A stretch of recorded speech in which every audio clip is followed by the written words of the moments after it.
అప్పుల బాధలు వెంటాడుతున్నాయా? అయితే 6 JVR వారి జాతిరత్నాలు ధరించండి. హాయ్, వెల్కమ్ టు మనం టీవీ. నేను మీ మనోజ్.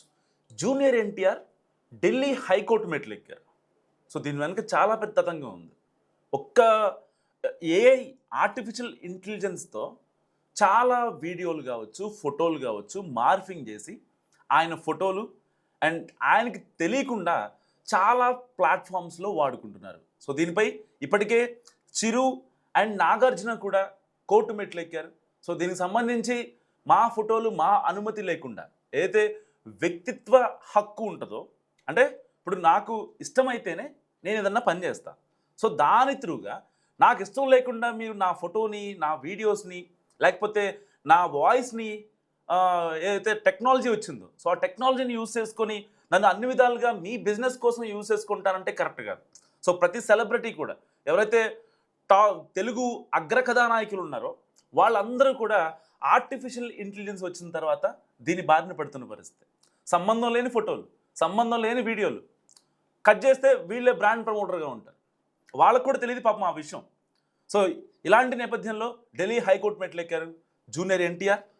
సో దీనికి సంబంధించి నా ఫొటోస్ నా అనుమతి లేకుండా ఎవరు కూడా యూజ్ చేయొద్దంటూ కూడా ఆయన కోర్టు మెట్లు ఎక్కిన పరిస్థితి. Tollywood young tiger junior NTR తన వ్యక్తిత్వ హక్కుల రక్షణ కోసం సంచలన నిర్ణయం తీసుకున్నారు. తన అనుమతి లేకుండా పేరు, ఫోటో, వీడియోలు, వాయిస్ను వాణిజ్య ప్రకటనల కోసం, ఇతర అవసరాల కోసం ఉపయోగించకుండా అడ్డుకోవాలని కోరుతూ ఢిల్లీ హైకోర్టును ఆశ్రయించారు. ఎన్టీఆర్ దాఖలు చేసిన ఈ పిటిషన్పై న్యాయస్థానం కీలక ఆదేశాలు జారీ చేసింది. జస్టిస్ అరోరా నేతృత్వంలోని న్యాయస్థానం ఎన్టీఆర్ చేసిన ఫిర్యాదులపై తక్షణమే చర్యలు తీసుకోవాలని స్పష్టం చేసింది. Social media platforms, e commerce వెబ్సైట్లు, టెలికాం ఆపరేటర్లపై తగిన చర్యలు తీసుకోవాలంటూ కూడా ఆదేశించింది. అండ్ ఐటీ నిబంధనలు 2021 ప్రకారం ఆయా ప్లాట్ఫామ్స్పై చర్యలు తీసుకోవాలని కూడా కోర్టు సూచించింది. తదుపరి విచారణను ఈ నెల 22వ తేదీకి వాయిదా వేసింది. సో ఆ రోజున ఈ అంశంపై సవివరమైన ఆదేశాలు జారీ చేస్తున్నట్టుగా న్యాయమూర్తి చెప్పుకొచ్చారు. ఏదైనప్పటికీ ఈ ఇటీవల కాలంలో సెలబ్రిటీల వ్యక్తిత్వ హక్కుల ఉల్లంఘనలు చాలా ఎక్కువైపోయాయి. ఎవరైనా ఒక చిన్న ఎంటర్ప్రైజర్ పెట్టడం, లేదంటే ఒక చిన్న కేఫ్ పెట్టుకోవడము, లేదంటే ఏదో ఒకటి సోషల్ మీడియా వేదికగా పచ్చళ్ళను, లేకపోతే క్లాతింగ్ అను, జ్యువెలరీకి సంబంధించినవో ఏవో ఒకటి పెట్టుకొని దానికి వీళ్ళు బ్రాండ్ ప్రమోట్ చేసినట్టుగా వాళ్ళ వాయిస్తో, లేకపోతే వాళ్ళ పిక్స్తో అండ్ వాళ్ళ వీడియోస్ని ఆర్టిఫిషియల్ ఇంటెలిజెన్స్ సహాయంతో కొన్ని యాడ్లు తయారు చేసి అసలు వాళ్ళ పాపం తెలియని కూడా తెలియదు చాలామంది సెలబ్రిటీలకి. ఇలా చాలామంది వీళ్ళు అగ్రకథానాయకులు ఎవరైతే ఉన్నారో చిరు, నాగార్జున, ఎన్టీఆర్ వీళ్ళే కాదు ఇంకా చాలామంది ఇలా ఈ సరసన ఉన్నారు. సో ఆ వీడియోలు ఉపయోగించి ట్రోలింగ్, ఇంకా డీప్ ఫేక్ వీడియోలు తయారీ అండ్ బిజినెస్ ప్రమోషన్స్ రూపొందించడం వంటివి చేస్తున్నారు. సో ఈ సమస్యను అరికట్టడానికి మెగాస్టార్ చిరంజీవి, కింగ్ నాగార్జున కూడా ఇదే తరహాలో హైకోర్టును ఆశ్రయించారు.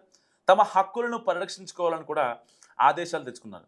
సో ఇప్పుడు ఎన్టీఆర్ కూడా అదే బాటలో పయనించడం ద్వారా తన వ్యక్తిగత బ్రాండ్కు, ఇమేజ్కు రక్షణ కల్పించుకునే ప్రయత్నం చేశారు. ఇకపై ఎన్టీఆర్ అనుమతి లేకుండా ఆయన పేరు, ఫోటో, వాయిస్ ఉపయోగించేవారు చట్టపరమైన చర్యలు ఎదుర్కోవాల్సి ఉంటుంది. సో ఇప్పటి వరకు చేసుంటారేమో. సో ఇక ఆపేయండి అని ఎన్టీఆర్ సున్నితంగా చెప్పలేక ఆయన నిజంగా కోర్టు మెట్లు ఎక్కారు. బేసిక్గా ఆయన అంత గమ్మున బయటపడే వ్యక్తి కాదు, ఏది కూడా కాంట్రవర్సీకి వెళ్ళే వ్యక్తి కాదు, ఎవరిని కూడా ఇబ్బంది పెట్టే వ్యక్తి కాదు. అలాంటి వ్యక్తిని అంటే మిగతా హీరోలు ఇబ్బంది పెడుతున్నారని కాదు నేను అనేది. చిరంజీవి గారు కావచ్చు, నాగార్జున గారు కావచ్చు, వీళ్ళు ఇబ్బంది పెడతారా లేకపోతే వాళ్ళు మంచోళ్ళు కాదని నేను అంటలేదు. కానీ కంపేర్ వాళ్ళిద్దరితో ఎన్టీఆర్ సో సేఫ్టీ కన్సర్న్ గురించి ఎక్కువ ఆలోచిస్తారు, ఫ్యాన్స్ గురించి ఎక్కువ ఆలోచిస్తారు ఆయన. బేసిక్గా ప్రతి ప్రెస్ మీట్ కావచ్చు, ప్రతి ప్రీలీజ్ ఈవెంట్ కావచ్చు, అక్కడికి వచ్చిన వాళ్ళు చాలా జాగ్రత్తగా వెళ్ళండి. మా ఇంట్లో రోడ్డు ప్రమాదాల వల్లే చాలామంది చనిపోయారు, అలాంటి ఘటన మీ కుటుంబంలో పునరావృతం కాకూడదు అంటూ లాస్ట్లో ఆయన సినిమా గురించి ఎంతసేపు మాట్లాడినా సరే బట్ లాస్ట్లో ఈ మాటలు మాత్రం ఖచ్చితంగా చెప్పి ఎమోషనల్ అవుతూ ప్రతి ఒక్క గుండె నాకు కావాలి, ప్రతి ఒక్క అరుపు నాకు కావాలి, సో మీరు చాలా జాగ్రత్తగా వెళ్ళినట్టు కూడా ఆయన మాట్లాడుతున్న పరిస్థితి. సో అలాంటి వ్యక్తికి ఆయనకి తెలియకుండా ఆయన ఫ్యాన్స్ అవ్వచ్చు, లేకపోతే కొంతమంది ఫ్యాన్స్లో కూడా ఉంటారు, అంటే లైక్ ఆయన్ని ప్రమోట్ చేసుకోవాలి మన బిజినెస్కి, మా ఎన్టీఆర్ అన్న, మా తారక్ అన్న అనే ఒక భావన డైహార్డ్ ఫ్యాన్స్‌లో ఎక్కువగా ఉంటది. కానీ సరే వాళ్ళు చేసినా పెద్దగా ఎన్టీఆర్ గారు ఫీల్ అవ్వకపోవచ్చేమో. కానీ కొంతమంది డీప్ ఫేక్ వీడియోలు తయారు చేసి ఆయన ప్రతిష్టకు భంగం కలిగించేలాగా కొంతమంది వాణిజ్య ప్రకటనలు కూడా చేస్తున్నటువంటి పరిస్థితి. సో దానికోసం ఆయన ఢిల్లీ హైకోర్టు మెట్లెక్కారు. సో ఎట్టి పరిస్థితుల్లో వ్యక్తిత్వ హక్కు ఏదైతే అది రాజ్యాంగం కల్పించింది కాబట్టి మనకి సంబంధం లేకుండా మన ఇంటర్ఫియరెన్స్ ఎక్కడైనా వస్తే సో అది రాజ్యాంగ ఉల్లంఘనే ఖచ్చితంగా.